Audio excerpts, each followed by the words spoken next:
Bom dia, estamos hoje com Paula Franco, bastonária da Ordem dos Contabilistas Certificados e candidata a um novo mandato à frente desta ordem que conta com cerca de 68 mil associados. Paula Franco, bem-vinda a esta entrevista do JTV. Obrigada. Desde já agradeço a sua participação, a sua presença e começo pela questão da praxe. Porque é que se recandidata e que balanço é que faz destes anos, ou se calhar ao contrário, que balanço faz destes anos à frente da Ordem e porque é que está à frente de uma nova candidatura? Obrigada pela oportunidade de poder estar aqui também a partilhar um pouco as razões da minha recandidatura e fazer um balanço do mandato. Nós estamos agora a completar os 3 anos e meio e, apesar de terem corrido bastante bem, temos tido muitas conquistas, interrompeu um pouco aquilo que era que era o projeto normal com a situação da pandemia, porque no fundo metade do mandato foi apanhado pela pandemia. Ainda assim conseguimos uma série de conquistas e, portanto, o balanço que fazemos é bastante positivo. Positivo no sentido de que nós tínhamos uma das principais apostas era, para além de conseguirmos muitas alterações legislativas para a qualidade de vida dos contribuintes e dos contabilistas certificados, que foram conseguidas. Também tínhamos um grande objetivo, que era a união entre profissionais, a aproximação à ordem enquanto instituição. Porque entendemos que, de facto, uma profissão de interesse público tem que estar toda ela muito em volta da sua instituição para que se cumpram, para que todos os profissionais tenham realmente aquela ideia de orgulho institucional, de orgulho profissional e com isso sejam cada vez mais rigorosos e cumpridores de todas as suas obrigações. Portanto, dentro disto, que era o nosso grande objetivo, conseguimos. Hoje em dia os profissionais estão muito mais unidos, muito mais próximos, e isto também leva a um dos segundos objetivos que tínhamos e que conseguimos ao longo destes 4 anos, que foi aumentar consideravelmente o reconhecimento dos profissionais, o reconhecimento da contabilidade junto da sociedade e o reconhecimento também do papel da ordem junto da sociedade. E isso foi algo que se conseguiu também nestes 4 anos. Acha que a Ordem está mais próxima dos cidadãos e ao mesmo tempo também está mais próxima dos seus próprios associados? Sem dúvida, foi um dos grandes objetivos que foi concretizado. Começou por dizer que a pandemia condicionou a vossa atividade. Como é que fizeram frente a essa conjuntura, nomeadamente ao confinamento? Sei também que os contabilistas também tiveram uma pressão acrescida em termos de prazo, ou seja, a classe foi muito pressionada durante a pandemia para poder entregar, ou melhor, para poder cumprir as suas responsabilidades para com os clientes.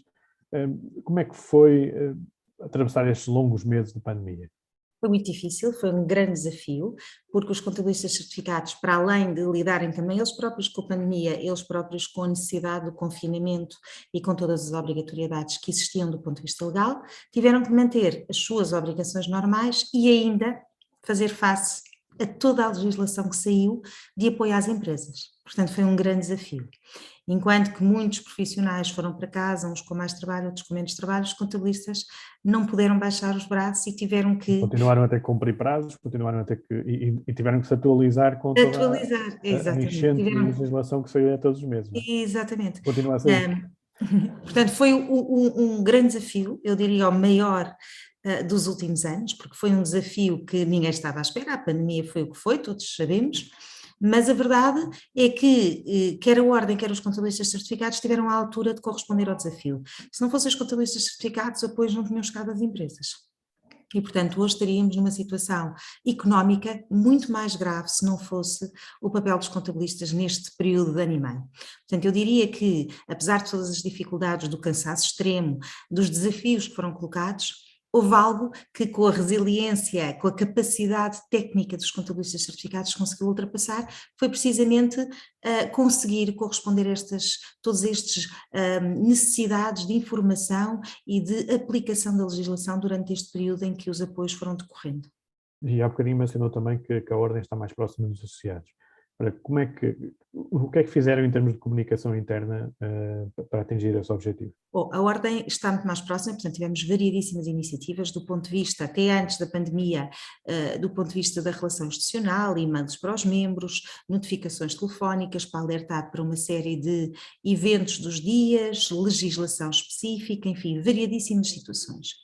Mas depois a pandemia trouxe-nos algo que resultou muito bem, que foi, em vez de estarmos, embora estivéssemos todos mais afastados do que nunca, acabámos por estar mais próximos do que nos 20 anos ou 25 anos de profissão, o que foi realmente uma situação que, conseguindo ultrapassar os primeiros momentos na comunicação, deixando de haver formações físicas e deixando de haver aquelas reuniões regulares com os membros fisicamente, conseguimos ultrapassar, recorrendo obviamente a procedimentos à distância, com reuniões por YouTube, que apanha o número enorme de contabilistas e até de pessoas da sociedade civil, e que acabamos por nos sentir muito mais próximos, ainda que distantes fisicamente. E isso foi realmente algo que não seria expectável e que resultou muito bem e que trouxe essa proximidade. Também, enquanto bastonária, tento ser uma pessoa muito presente na vida dos membros, não estou num pedestal ou não estou sentada numa secretária só a resolver situações macros, também gosto de resolver as micros, gosto de estar presente, gosto de acompanhar os problemas da profissão e dos membros, sou também uma profissional e portanto estou desperta e também exerço e portanto estou muito desperta para os problemas do dia-a-dia e isso fez com que esta proximidade fosse possível. É muito bom os bastonários manterem o exercício da profissão, porque só assim é que conseguem acompanhar e viver os problemas reais do dia-a-dia. Não há nada como fazer para saber. E, portanto, isso foi uma mais-valia nesta altura e foi uma mais-valia que resultou muito bem. Conciliar, obviamente, são sempre coisas difíceis, mas é tudo uma questão de organização e com muita organização e disciplina tudo se consegue fazer. O deputado mencionou também que a pandemia, de certa forma, interrompeu o vosso trabalho e daí a necessidade de se candidatar a um novo mandato. Quais são então as bandeiras deste segundo mandato, se for reeleito? Nós tivemos conquistas, como disse, do ponto de vista da relação com a autoridade tributária, de direitos para os contribuintes e para os contabilistas certificados, muito importantes, conquistas que realmente trazem uma qualidade de vida aos contabilistas, um descanso do ponto de vista daquilo que podem ser os problemas com que se deparam no dia-a-dia, muito grande. Tivemos a questão do justo impedimento, que foi das mais importantes, parece quase impossível para qualquer profissional de outra área saber que se estiver doente não pode falhar, ou isso é normal em ficarmos de baixa e não haver qualquer problema e mais tarde recuperamos o trabalho, e o contabilista certificado não tinha quase esse direito, e principalmente porque mexia com prazos, cumprimento de prazos e consequentes coimas e aplicação de coimas ao cliente e prejudicava a relação. Isso agora mudou, certo? Isso agora mudou. Já é diferente. Acho que foi graças ao vosso empenho na mudança da lei. Foi vertido na lei, portanto conseguimos, era uma situação que estava há muito tempo a ser pedida pela Ordem dos Contabilistas Certificados, em que muitos contabilistas pretendiam isso, mas a verdade é que foi conquistado agora no nosso mandato, em que ficou vertido no nosso estatuto os prazos do justo impedimento. Nós temos no fundo um justo impedimento de curta duração e de longa duração, o que permite adiar prazos do cumprimento declarativo em função da doença e da impossibilidade de cumprimento dos prazos. Portanto, isto foi muito importante, ainda por cima foi aprovado precisamente antes da pandemia e foi vertido na legislação e no nosso estatuto mesmo antes da pandemia e foi quase como um milagre, não é? Perante todos os casos de Covid, isolamento profilático, ficaram também abrangidos pelo justo impedimento e que foi importantíssimo para que os contabilistas tivessem uma proteção nesta altura para poderem cumprir as obrigações sem consequências e não ter também, não prejudicar os clientes. Portanto, foi muito importante esta medida, diria que é das mais importantes para nós enquanto profissionais, mas depois tivemos outras que se vieram a concretizar também neste mandato e também dentro destas dificuldades e os desafios todos que passávamos, que foi realmente de medidas que trazem um efeito enorme para o futuro, que tem a ver com as férias fiscais. foram vertidas numa lei que foi publicada em fevereiro, a Lei 7 de 2021, que foi das mais importantes para os contribuintes e para a garantia dos direitos dos contribuintes, onde estão vertidas precisamente as férias fiscais. As férias fiscais permitem um planeamento melhor, não quer dizer que não se tenham, obviamente, de cumprir prazos, têm, mas permite alargar durante o mês de agosto para que os contabilistas certificados possam descansar. Também qualquer trabalhador tem direito ao seu período de férias e os contabilistas muitas vezes não tinham porque os prazos não passam. Uma das Agora coisas acha boas que temos para o que futuro e que esperamos que se concretize brevemente é que uma das lacunas que ficou na legislação era que não abrangia as obrigações relacionadas com a segurança social. E esperemos que isto, temos a esperança e a expectativa que fique já para o Orçamento de Estado para 2022, eu já tenho algumas coisas para acomatado este colocar ainda problema. sobre o orçamento, mas antes de passarmos a essa fase, era perceber um bocadinho quais são então os grandes objetivos, as grandes bandeiras, agora para, além deste tema que mencionou, que tem agora para este segundo mandato. Por exemplo, aprofundar a relação com os associados, continuar essa tendência. Por exemplo, ser mais interventivo, por exemplo, na defesa dos direitos dos contribuintes perante o Estado, porque eu sei que é um tema que vocês têm chamado a atenção. E será sempre um tema que nós teremos sempre como prioritário, portanto a relação e a aproximação das relações com o Estado e com, no fundo, o respeito pelos contribuintes e pelos direitos dos contribuintes é sempre algo que vamos sempre ter como bandeira para qualquer altura. Ainda estamos longe de estar na situação ideal, claro que hoje em dia as relações com a autoridade tributária, enfim, melhoram em alguns sentidos, mas depois pioram noutros e isso deixa-nos sempre de alguma forma distantes. E eu acho que é aí que se tem que trabalhar muito, é nessa aproximação, em que estamos todos a trabalhar para o mesmo objetivo, que é, de facto, levar a que os contribuintes cumpram cada vez mais voluntariamente todas as suas obrigações, que haja o mínimo de erros possíveis, o mínimo de incumprimento e, com isso, que são os contabilistas que salvaguardam, os contabilistas poderem cumprir a sua grande função de interesse público que têm na sociedade. Portanto, com melhores condições, com condições mais asseguradas, sem haver aqui um atropelamento, no fundo, de interpretações erradas da legislação que põe em causa o trabalho do contabilista, todos trabalharemos melhor. E acaba por defender também os interesses dos contribuintes, claro. E os interesses dos contribuintes, Mas claro. acha que existe uma tendência por parte do Estado, por parte do Fisco, isto é uma tendência, eu creio que não será só em Portugal, para tentar, no fundo, obrigar o contabilista a ser uma espécie de fiscal que atua em prol do Estado e que inclusive é violando, por exemplo, os deveres de confidencialidade para com o cliente? Não, são coisas diferentes. É assim, o contabilista tem uma profissão de interesse público, tem que ser esse fiscal, isto é, a sua postura de isenção é precisamente no cumprimento das regras, quer contabilísticas, quer fiscais, e no cumprimento dessas obrigações e não sofrer pressões por parte do cliente para não cumprir estas regras, que é diferente do dever de confidencialidade, são coisas distintas. Nós temos que tecnicamente cumprir tudo aquilo que está nas normas com rigor e não falhando, no fundo, naquilo que são as obrigações.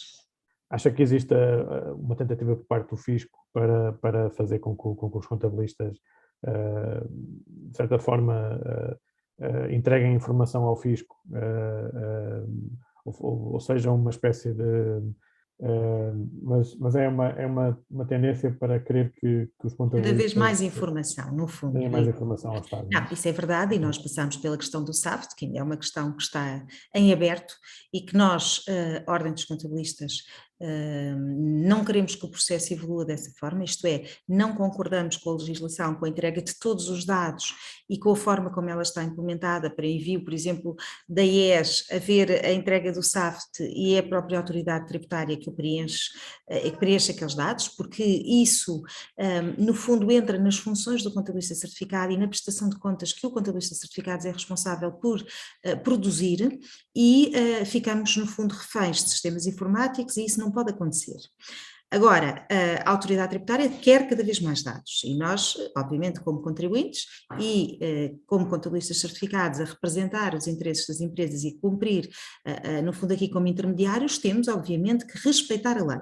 Agora, os contabilistas também têm que perceber que a nossa profissão, como profissão de interesse público também, tem o dever de confidencialidade. Portanto, naquilo que é a exigência do fisco, o fisco exige que as empresas cumpram aquelas obrigações, não são os contabilistas. Os contabilistas têm a autorização do seu cliente para as cumprir, até ao limite daquilo que está na lei. Tudo o que extravasa esse limite, o contabilista certificado tem o dever de sigilo. Por exemplo, uma das coisas que acontece muito é haver notificações, telefonemas no âmbito de inspeção para contabilistas para enviar dados das empresas. Ora, os contabilistas não o podem fazer. Nem no âmbito do dever de colaboração. Porquê? Mas era estas questões que eu me estava a referir. Há muito essa tentativa e o contabilista tem que ser cada vez mais firme. Isto é, o contabilista trabalha para o seu cliente e para garantir que o cliente cumpre quer as normas fiscais, quer as normas contabilísticas. Isto não significa que tenha que extravasar nem que trabalhe diretamente para a administração fiscal. Portanto, este dever de colaboração tem limites naquilo que é a relação entre o contabilista, o seu cliente e o Estado, e ambos têm que respeitar toda esta relação e os limites desta relação. Portanto, a administração fiscal nunca pode, a não ser em processos de crime ou outras situações, convocar diretamente ou notificar diretamente o contabilista certificado, tem que convocar a empresa e notificar a empresa. E depois o contabilista certificado, então, em conjunto com o seu cliente, divulgará os dados que a autoridade tributária está a pedir. Agora, muitas vezes, isto faz aqui um atropelo de funções, não é? E aí os contabilistas têm que ser muito firmes, porque eles têm o dever de sigilo, como têm as outras profissões, e, consequentemente, não podem dar dados dos clientes sem a autorização do cliente. Portanto, temos que estar a nivelar aqui um agente, ou melhor, é ser uma profissão de serviço público, mas não é necessariamente estar a trabalhar para o Estado, trabalha para o bem comum e na defesa do cliente. O nosso cliente é importante, o cumprimento das nossas funções tem que salvaguardar o interesse público, isto é, respeitar as normas. É esta a nossa função.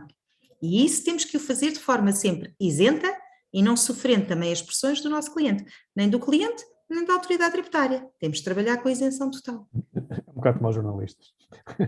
É exatamente. Todas as profissões, no fundo, que geram quase uma intermediação entre várias partes, não é? E que desempenham um serviço público, no fundo. E que desempenham um serviço público, exatamente. E em termos de formação da classe, quais são os grandes objetivos agora deste segundo mandato, se for reeleito? Bom, nós vamos sofrer aqui muitas transformações a nível da prestação de contas. Nós hoje estamos a passar aqui uma barreira. Felizmente, a das tecnologias foi passada um bocado à pressa e, portanto, conseguimos ultrapassar e conseguimos que dessemos aquele salto que se calhar demoraria 3, 4 anos, foi dado em pouco tempo. E com isso, obviamente que já estamos agora abertos para o próximo salto. E o próximo salto é reposicionar o contabilista como consultor, muito mais próximo de empresas. Portanto, o contabilista também vai ter que se valorizar muito até a nível de remuneração, vai ter que ter menos clientes e melhores avanças, precisamente para conseguir acompanhar todas as exigências que aí vêm. Hoje em dia o relato que o contabilista presta é muito com base no relato financeiro, portanto análises muito com base em balanço, demonstração de resultados e depois o relato explicar essas rúbricas, e agora estamos a caminhar para um sentido completamente diferente. Aqui as empresas vão ter que ser avaliadas de forma a distinguirem-se umas das outras e distinguirem-se como? Com as suas preocupações. Portanto, neste momento o que nós estamos e que vamos ter que ultrapassar nos próximos anos é fazer um relato, prestar contas de forma completamente diferente, privilegiando não só o relato financeiro como o relato não financeiro. Isto é, por exemplo, para critérios como o ESG, por exemplo? Exatamente, e no fundo ir verter métricas de preocupações ambientais, preocupações sociais, preocupações para os investidores no âmbito de distribuição de resultados, etc., para que, por exemplo, um banco, quando vai atribuir financiamento, crédito a uma empresa, a avalie com base nestes critérios e não com base nos critérios só financeiros como fazia até agora. Acha que os contabilistas podem desempenhar um papel-chave no fundo? Não, têm que desempenhar. Um papel-chave no atestar que a empresa A, B ou C cumpre as regras, no fundo. Exatamente. Claro que o relatório não financeiro é um relatório que tem que ser feito muito em conjunto com os empresários, mas as métricas e a parte quantitativa será feita pelos contabilistas certificados. Pois é, isso que eu ia perguntar, é que atualmente o que acontece é que quando as empresas fazem os relatórios anuais, a parte financeira nós sabemos que é auditado, é vista por profissionais e está certificada, no fundo. Mas muitas vezes, e agora falo como jornalista, é a experiência que eu tenho também quando leio esse tipo de relatórios, muitas vezes ficamos com a sensação que a parte não financeira é um bocadinho o que as empresas quiserem pôr lá e há ali um bocadinho de embelezamento da situação. Que métricas é que podem ser usadas? Há de facto critérios que podem ser universais e podem ser verificados? Aliás, o IFAC, que no fundo também tem o chapéu da contabilidade a nível internacional, digamos assim, já está a preparar normas para regular também este relato não financeiro, que passará a ser obrigatório um dia até para todas as empresas, neste momento só são para as empresas cotadas e depois vamos, obviamente, começar a obrigar, e muitas empresas estarão obrigadas, outras serão por uma necessidade própria, elas próprias vão fazer esse tipo de, recorrer a esse tipo de informação. As métricas que podemos ter aqui é precisamente na avaliação de dados e de registros, o que é que as empresas pouparam a nível ambiental, quais foram as preocupações sociais, gastos com colaboradores, enfim, com tudo aquilo que possam ter em relação à sociedade, não só colaboradores, como também em relação ao exterior. Portanto, tudo aquilo que se refletir em métricas, gastos, preocupações que se possam quantificar. E há Sejam sempre quantificadas e que questões sejam que conseguem verificadas quantificar. também. E que Essa sejam será a parte verificáveis. do contabilista, não é? Evidenciar essa parte. Depois, obviamente, com o embelezamento que Importante. os responsáveis Isto, da empresa querem dar às preocupações que apresentam, não é?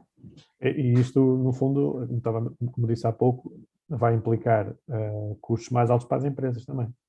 Portanto, avanças mais altas para os contabilistas, porque também há mais Diferenças mais trabalho. altas para as empresas não quer dizer que seja um custo mais alto, porque repare, o contabilista, eu vejo de outra maneira, não é? Não é um custo, o contabilista é uma mais-valia, é um parceiro de negócio que traz muita poupança Mais de retorno. custo e muitas outras vantagens que as empresas vão explorar de outra forma. Portanto, temos é que todos caminhar para ver estas coisas desta forma. Agora, obviamente, não podemos querer tudo do contabilista quando não pagamos e o contabilista não tem tempo suficiente para aquela empresa em função das avessas que cobra. Portanto, isto tudo vai ter que mudar nos próximos anos. E no caso concreto das empresas que cumprem os critérios ambientais, sociais, isto no futuro vai se refletir em melhores condições de financiamento, por exemplo, Por junto a bancas. exemplo, Portanto, há vantagens, ou no caso das grandes empresas, para irem ao mercado de capitais e outras vantagens. exatamente, exatamente. Já é hoje um critério de avaliação e já é hoje um critério que provavelmente poderá ser vertido nos financiamentos agora até do PRR e nas candidaturas e nos projetos, que isso pode levar à diferenciação das empresas e até algumas empresas recorrerem a esse tipo de financiamento para melhorar métricas neste sentido.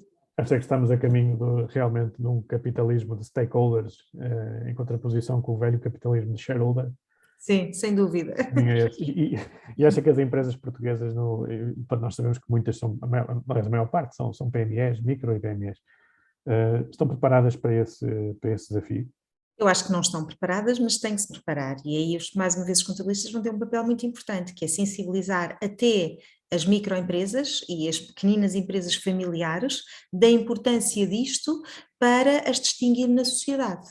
Um investidor vai avaliar a empresa de forma diferente se tiver estas preocupações, o tal financiamento pode ter critérios até de atribuição de spreads diferentes em função destas situações. Por exemplo, uma PME é líder, que hoje em dia muitas empresas querem recorrer a esses rankings para estar e ter melhores condições de financiamento. Vai estar dependente também destas métricas.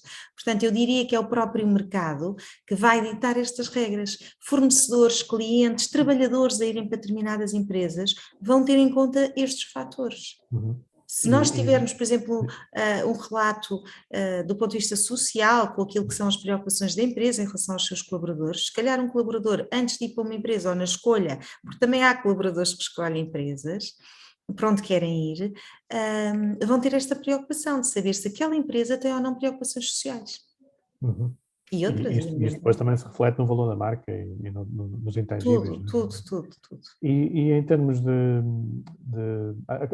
E isto é muito relevante, por exemplo, e isto é muito relevante para as empresas, porque hoje em dia o mundo é global.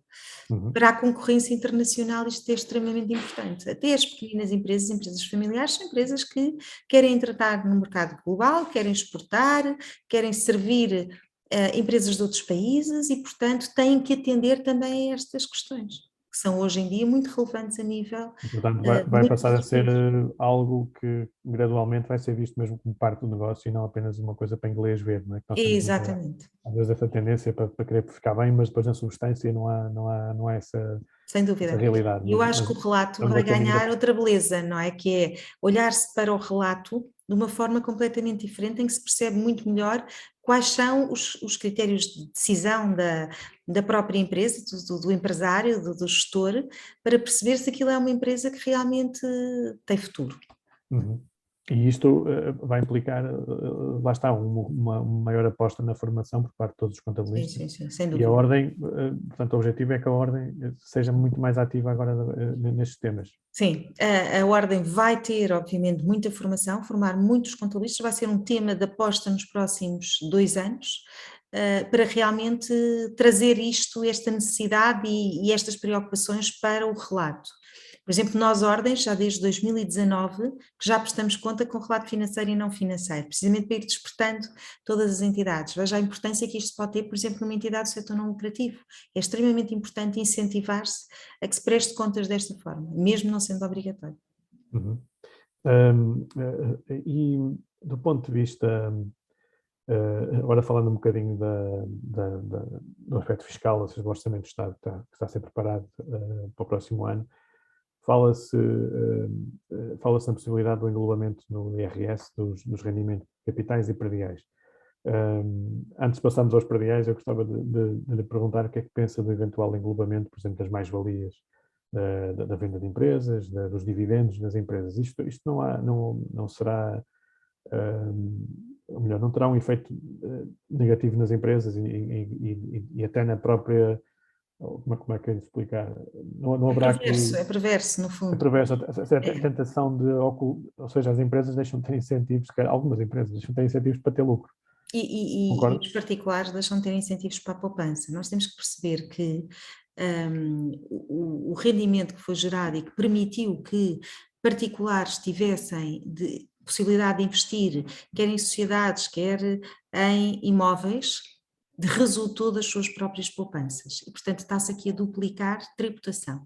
Não me parece que seja que traga grandes mudanças. Claro que os imóveis não podem fugir de Portugal, mas pode desincentivar muito o investimento.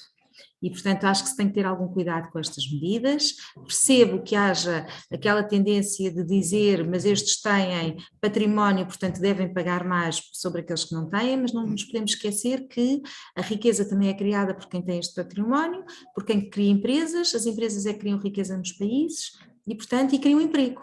E se nós destruímos também a fonte desta criação, ou destruímos ou tributamos mais, depois deixa de haver interesse em investir em Portugal e deixa de haver criação de empresas e necessidade para, no fundo vai alterar muito, e eu diria também, vai desvirtuar muito a forma como os investidores passam a estar em Portugal. Portanto, vão fugir mais, vão levar empresas para fora, fugir mais ao fisco no sentido de que vão arranjar mais custos, porque se tiverem mais valias ou distribuição de dividendos. Era isso que eu ia dizer. É, Muitas empresas desvirtua vão deixar de tudo. ter interesse em ter lucro.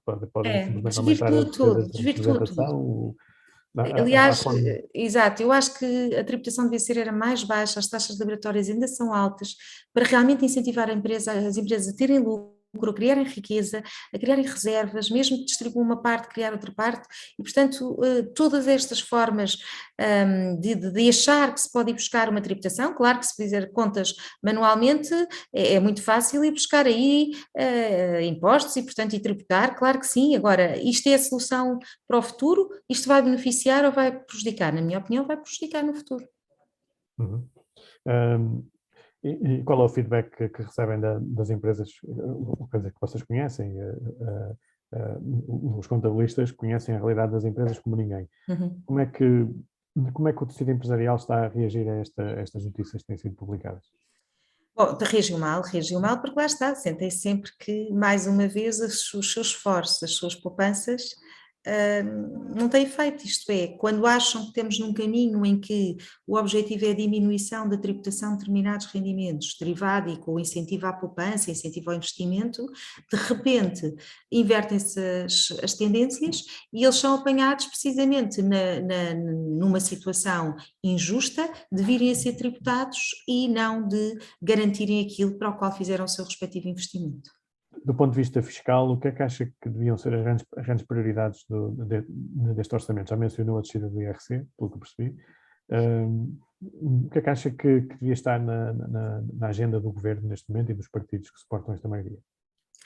Bom, eu acho que devia estar, pronto, falou-se nesta questão, falou-se na descida do IRS, claro que para descer do IRS não creio que existam neste momento condições para que não se vão buscar rendimentos a outro lado e, portanto, vamos ver de qual é o lado que vai cair aqui na rede, mas, essencialmente, do ponto de vista das empresas, eu acho que devia ser, nem digo tanto uma diminuição da taxa, uma diminuição da taxa de IRS. As taxas de IRC, peço desculpa. Acho que devia haver benefícios fiscais para os investimentos, para promover a economia, para resultar, para que tudo resulte de outra forma.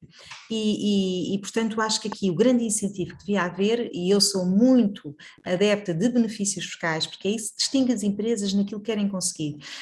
Nem sempre os benefícios fiscais são bem vistos, o que é um erro, porque os benefícios fiscais levam a tomar decisões em função disso, e essas decisões que são tomadas e os benefícios fiscais que são criados levam precisamente a que a economia mexa.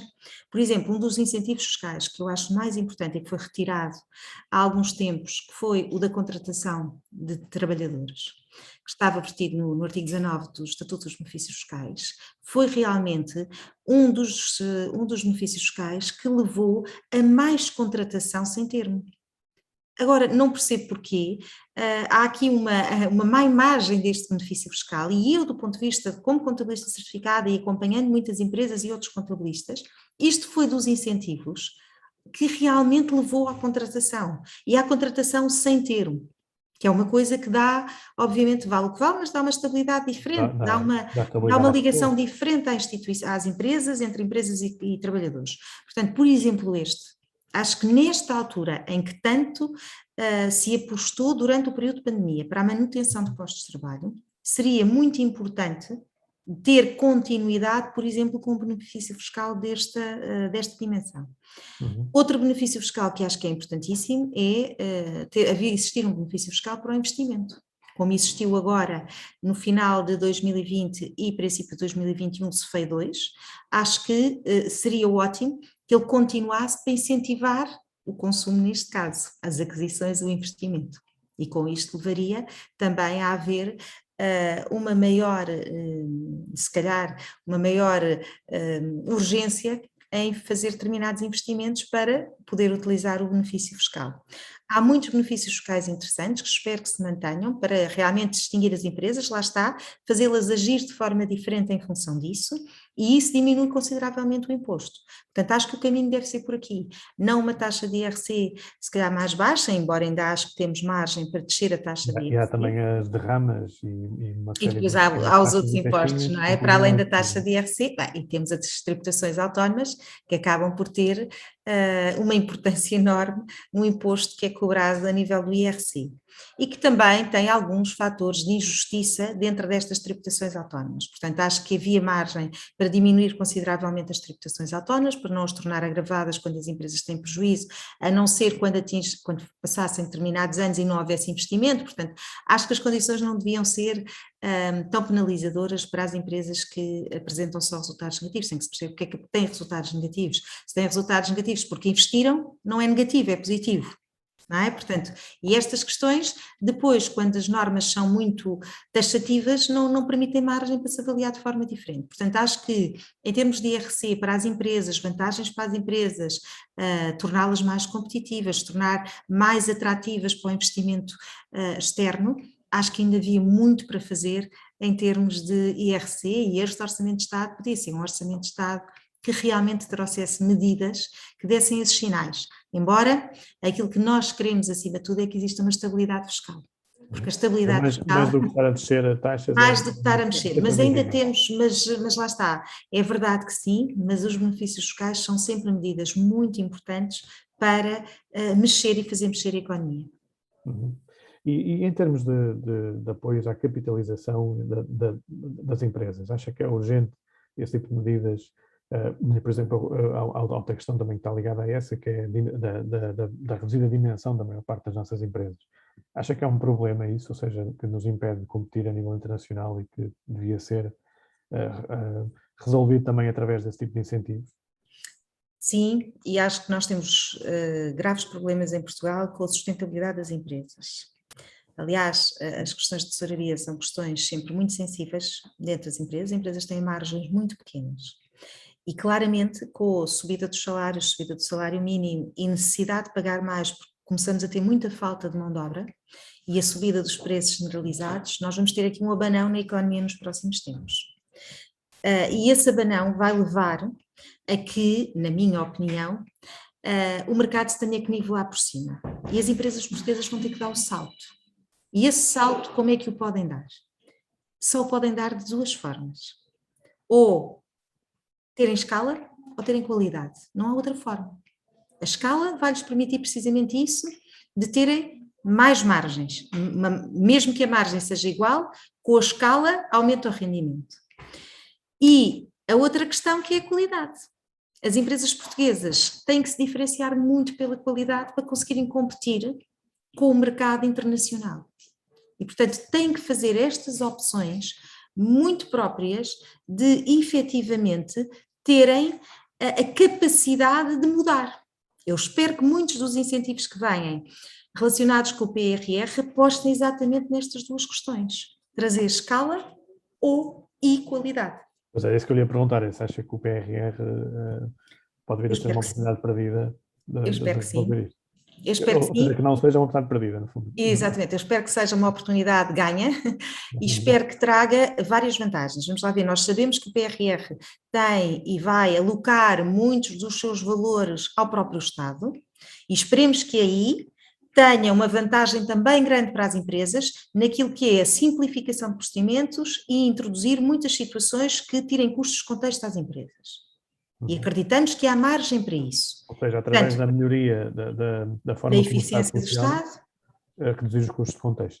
Exatamente. Por exemplo, numa reestruturação do sistema da segurança social, que é muito necessária, na reestruturação de muitas das obrigações que podem ser, que estão repetidas e, portanto, retirá-las e rentabilizar através do Estado, partilhar informação para que as empresas tenham menos obrigações a cumprir e possam cumprir aquelas que têm da melhor forma. Portanto, eu acho que isso claramente tem que ser uma aposta para os próximos 2, 3 anos, aproveitando os fundos do PRR e este investimento todo que o Estado vai fazer na sua administração, na administração pública.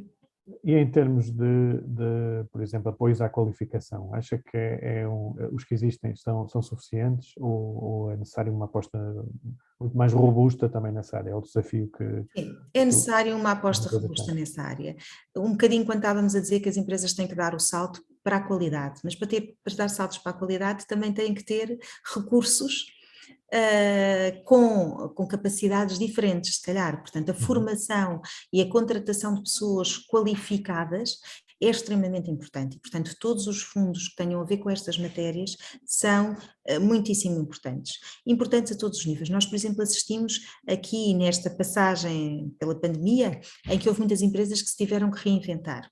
Muitas delas reinventaram-se da forma certa, outras foram muito amadoras na forma como se reinventaram e, portanto, não tiveram o sucesso que seria correspondente. E, portanto, as empresas têm que passar a ser muito mais profissionais nos serviços a que recorrem e, consequentemente, ser mais exigentes também nesses serviços que são prestados. E, portanto, isto depois terá tudo a tal consequência na qualificação também dos trabalhadores, em que os incentivos são extremamente importantes para haver profissionais qualificados dentro das empresas que possam trazer outra mais-valia e o tal arranque para a sustentabilidade das empresas. Há também um problema de produtividade. E repare, nós somos um dos países europeus onde se trabalham, ou pelo menos onde se passa mais tempo no trabalho,